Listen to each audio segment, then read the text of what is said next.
Today, we're going to be talking about 5 things that you should be doing if you find yourself in a position where you failed the bar exam. If you got failing results any time in this season, we know how difficult and hard that is.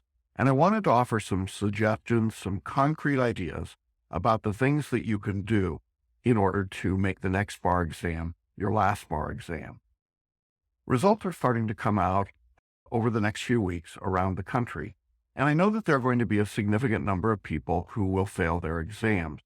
I want to make sure that you have some idea of what to do if you're in that situation. So if you're watching this and you've gotten a not passing result, there are some steps that you can take right now that can make a difference. We're going to go through each, and I hope that you'll take some notes and use this information for your own benefit.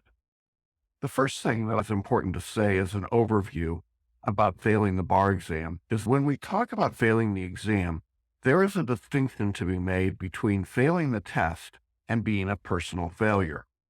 Many people, unfortunately, equate those two things. They'll say to themselves, I failed the test, therefore I am a personal failure. I want to be really clear about this. That is absolutely unequivocally not true. I think in any other context we would recognize that, but because the bar exam is such a high-stakes event, it's easy to confuse. And so you start to feel like you're a failure, and you begin to feel that on your insides. And it's important, if you feel that way, to talk to someone else about it and get it out of your system. Because in my experience, this is debilitating when it comes to your ability to be successful on the test. It can also, unfortunately, impact the quality of your life, the quality of your relationships, the quality of your work.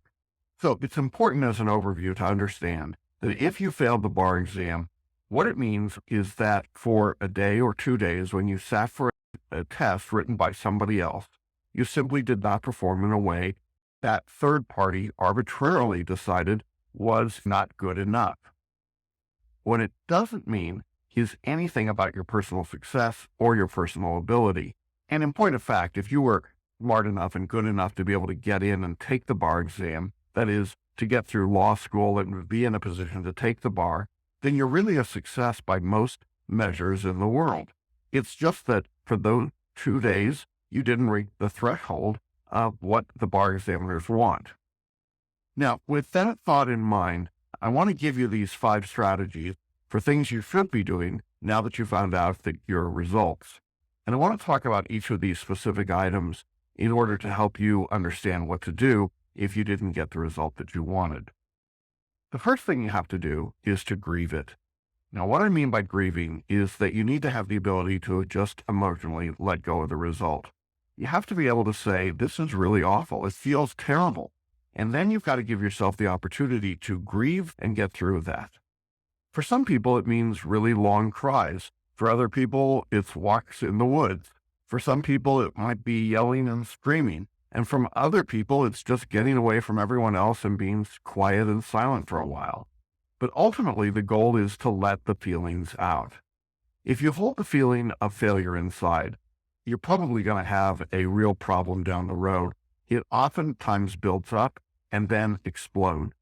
It's a little bit like a sneeze that you're about to have. You're just holding it and then it blows up and you're like, oh my God, there's that sneeze and it's bad. Well, you want to make sure you let go of this feeling of the results. It's going to happen. You're going to have that feeling. And unfortunately, it'll probably happen at an inopportune time and in a bad moment for you. So the first thing I want you to do is to give yourself the opportunity, just as you would in any traumatic situation or any bad situation, you have to be able to grieve the result and what happened. The truth is, we all grieve differently. There's no one right way to do this. Some people might say, well, you're just overreacting. Why are you so upset? It's just a test. But other people clearly would recognize what a critical test this is and how much is at stake. And so there's really no one right way or single way that we all go through the grief process, but you still have to go through it. What worries me is when I encounter a bar taker who failed and then says stoically, I'm not going to respond to this at all. And in that moment, I think they're being truthful and correct. But ultimately, in my experience, at some point, it will come back to them and there will be an issue. And one of the things that we want to avoid here is the equivalent of a post-traumatic stress disorder. because those things tend to appear when stress comes back up at a later time.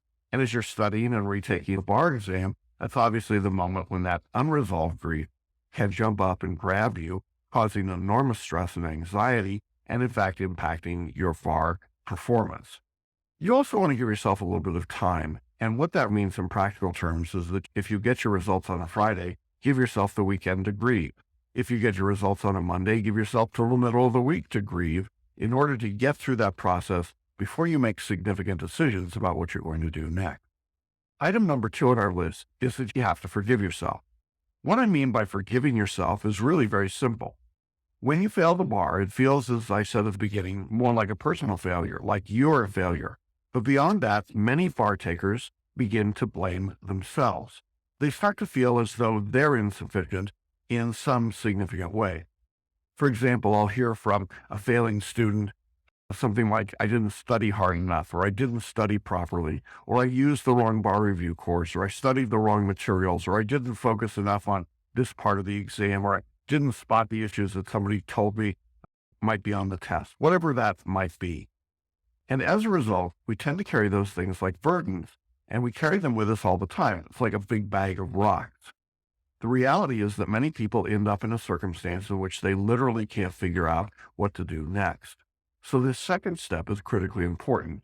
You have to forgive yourself. You have to let go of whatever happened, whether it was right or wrong, whether you think it worked or didn't work. You need to let go of it. Forgive yourself for the errors that you might have made. Maybe they were errors, maybe not. It's okay either way. The danger of not forgiving yourself is that there's a tendency then to become defensive about what you actually did. To say, in effect, I'm not going to forgive myself, so I'm going to claim that everything I did was right and perfect. And therefore my result, my failure, was everyone else's fault. You could call that the blame game, and it's very dangerous to do that. If you received a failing score, be kind to yourself, be gentle with yourself as you go through this process. Remember, step number 1 was the grieving process, but you also have to recognize that the tendency after that will be to blame yourself along with a lot of other people or other entities. For example, you'll blame the bar examiners, or you'll blame your law school, or you'll blame the ABA, you'll blame your bar review, whatever it might be. But the reality is that all of that is just covering up for blaming yourself at a deeper level. And so if you don't forgive yourself, in my experience, it's impossible to move forward. When I see people who are stuck in this ongoing rut where they keep doing the same things over and over again, one of the reasons is generally because they haven't forgiven themselves. They're literally wallowing in the same sense of despair and self-loathing and unhappiness over what they did. Could you do everything right? Probably not. But it doesn't mean you did everything wrong either. And it's really important to give yourself a little bit of time to go through that process and get over it. Those of you who believe in the idea of confession, you go to confession to confess your sins. You get over it. You forgive yourself. You accept the forgiveness, and you move on. So, item number 2 is to forgive yourself. Item number 3 on our list is probably for those of you that are a bit more rational and stoic. Step number 3 is to do a non-emotional evaluation of what really happened during the test and in your preparation. This non-emotional evaluation is an opportunity or an exercise in which you sit down with your digital device or your pen and paper, and you make a list of things that went well for you as you studied, took the bar, and went through the process. And then you make the list on the other side of the things that did not go well. If you've been in any of my webinars or looked at any of our materials, you'll notice that we teach what's called the success-based approach to learning, which we found much more useful than the failure or problem-based approach to learning. And this is a good place to apply that. What I would recommend is that you use the success-based approach. And what we mean by that is that no matter what score you receive, you want to ask yourself the question, why was that score so high and not lower? I know what you're saying. Something like, wait a minute, this is the wrong video. I failed, so shouldn't I be asking why my score was so low? And the answer to that is not really. You should ask why your score is so high.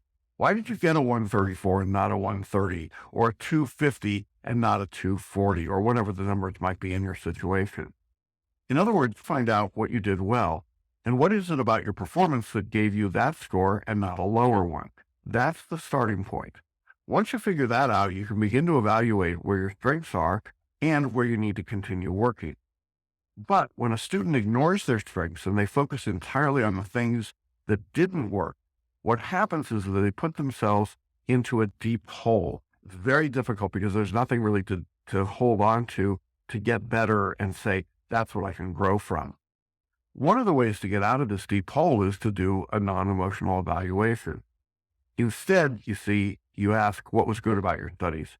And you might say, well, I put in this many hours. I learned a lot about these subjects. I realized that there were some areas I didn't know much about the law going in, and so on. And what happens is you begin to build on the things that you did well. Then you can ask what wasn't so good about your studies. And to answer that, you might say, well, I borrowed somebody else's old books, or I didn't study until 4 weeks before the exam, or I was distracted, or I was afraid, or I tried to memorize up to the last minute and recite elements. Whatever it was, being able to non-emotionally evaluate those things is incredibly helpful.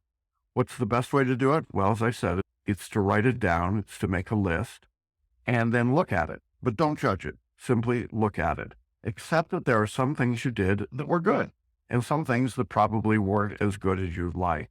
And if you can get the non-emotional evaluation in your mind, you're going to find it's a lot easier to begin to assess what was actually positive for you and what you want to build on and what now remains to be done. Often as people only do one side of the evaluation, they only look at what went wrong, and that is the problem-based approach to learning. I come across a lot of people who come to our course and have taken what I've called elsewhere the big box bar reviews, and they failed the exam. And they come to me and they say, here's everything that was wrong. And I'm not going to lie, there's a part of me that feels pretty smug about that. When I hear people say that, I want to say, well, I could have told you. But I also know that there were some things, even in the big box bar reviews, that went properly. They went right. And the difficulty is that if this particular student is not considering what went right, then they're putting themselves, as I said, in this deep hole with no way to get out. And I don't want that to happen to anyone. So in order to avoid that trap, make the list and then evaluate. This list might take you a day or 2 or 3, but maybe as you go through that grieving process, keep the list handy and keep it with you for a few days. Pull it out when you're feeling a little bit less emotional about the results. When you can talk about your results, review them, and not find yourself getting choked up, at whatever point that happens for you, then look at your list again. What was good? What wasn't good? And then resolve to work on the things that are strengths to make them better strengths, and then not to focus exclusively on the weaknesses. Now, there's no doubt that you want to look at what you did poorly, but you don't want to focus exclusively in that area. And that's why I want you to do this list. It's an easy step in some respects and very difficult in the others because it requires you to be non-emotional. And in the aftermath of the bar exam, it's easy, as we've already said, to feel like you're wrong, everything was bad, therefore you're no good and you can't do it.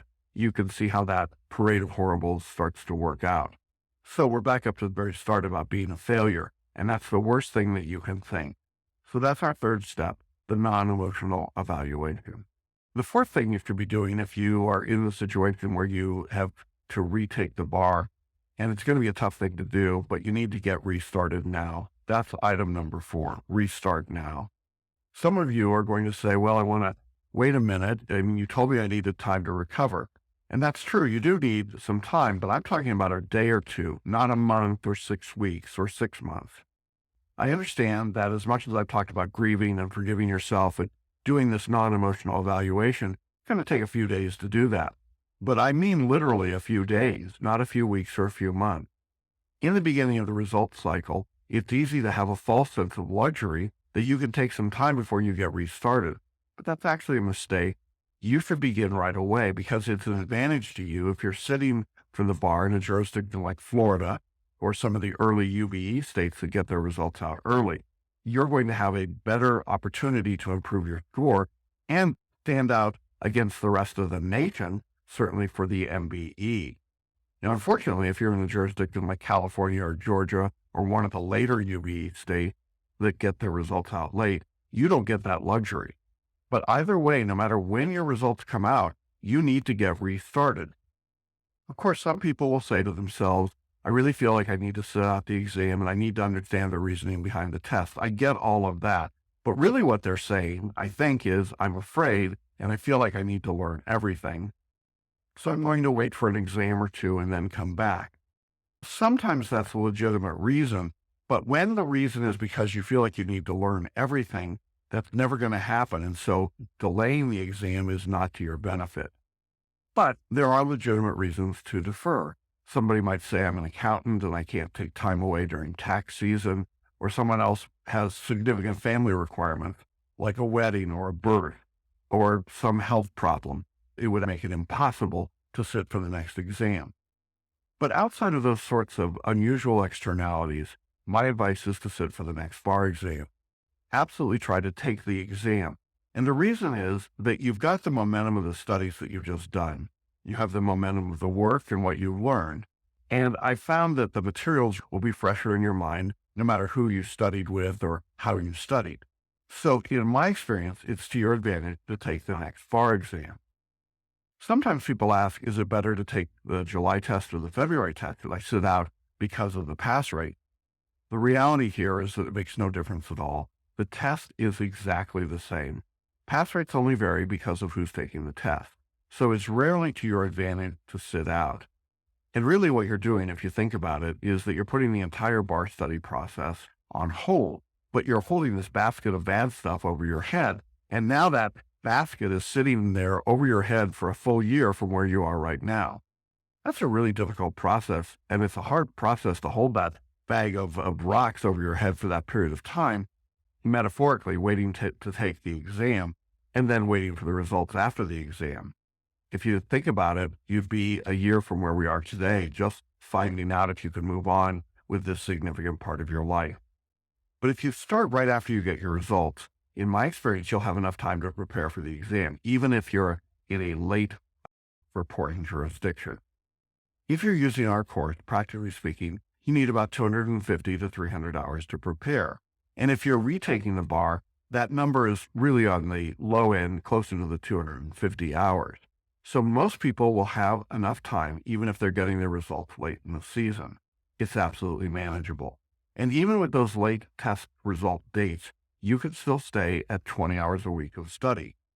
So for those of you that have been told or believed that you have to study 300, 400, 500, 600 hours to prepare for the exam, empirically that's not true, and it's absolutely not necessary. Don't buy into that approach. What's happening there is that what those bar review providers or mentors are doing is mostly asking you to spend time in memorization. And as I've written and talked about in video, memorization is the least effective way to study. It's the most time-consuming method, and unfortunately, the examiners don't reward that behavior. So if you want to get away from memorization, and if you use an approach to learning, like our spaced or stepped repetition, which is simply learning in small pieces and then repeating that, and learning the way we're naturally wired to learn as children, you're going to have the advantage over someone that's spending their time in memorization. We learn by repetition, not by memorization. And the advantage from learning that way is that you get a deeper knowledge of the material, and it's easier to get back in and start studying. So if you think to yourself, well, I've got 400 or 500 or 600 hours of study ahead of me, well, that's pretty daunting. But the truth is you don't need to do that. The other truth about all of this is that the longer you wait to begin, you'll find the harder it is to go back. There's a reason that some of these great aphorisms exist. The one about getting back on the horse right away is that fear builds, and the longer you wait, the more the fear grows, whether it's the fear of getting thrown off a horse or taking the exam. And I can tell you that almost every week I talk to at least one person who's taken a bar exam and then waited. They sat out thinking they would sit out one exam or two, but it turned into years, maybe 2 years, 3 years, 10 years, 20 years or more. And now they're coming back to me because it's an unfulfilled item in their life.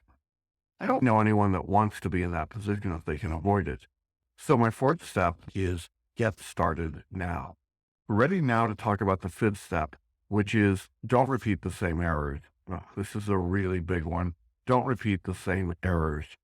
In one of my webinars, I quote the financial guru Dave Ramsey, who talks about the stinky diaper conundrum.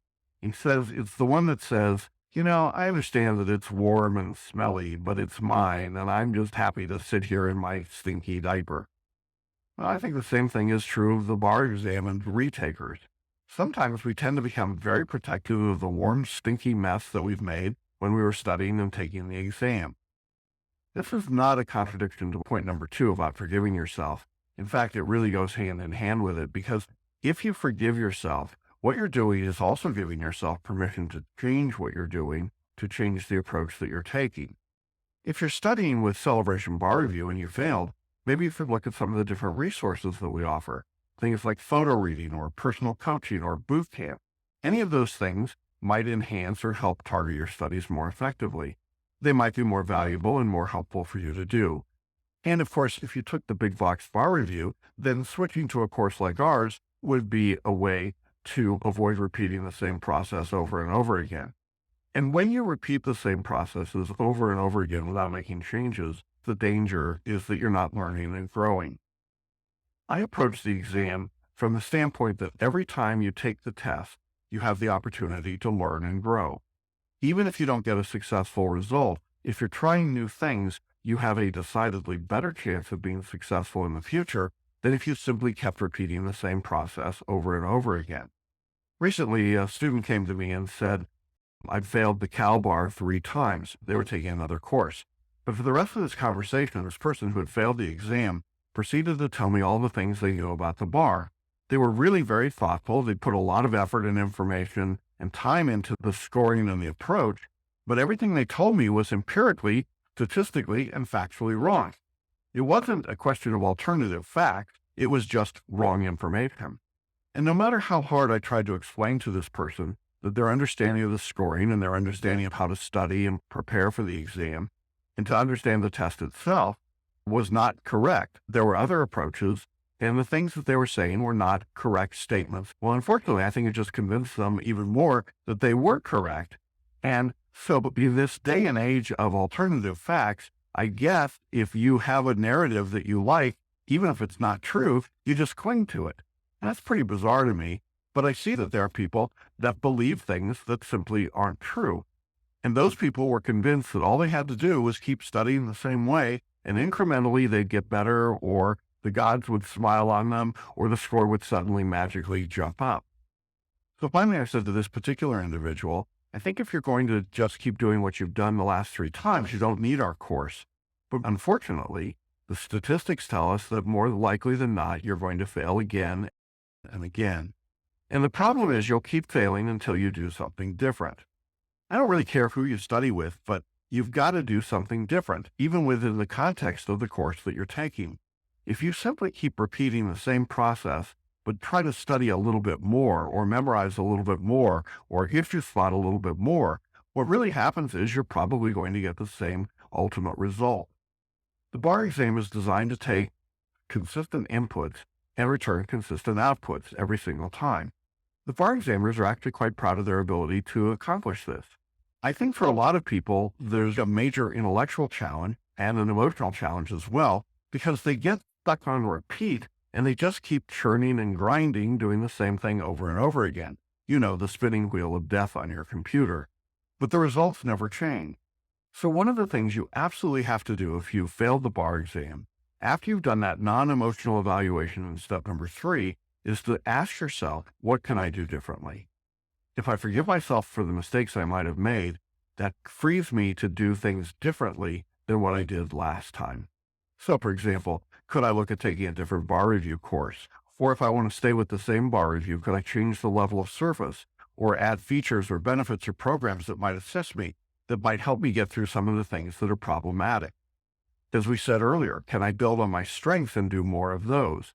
What things do I have to change in what I'm doing? Maybe I want to request accommodations from the bar examiners for some specific reason.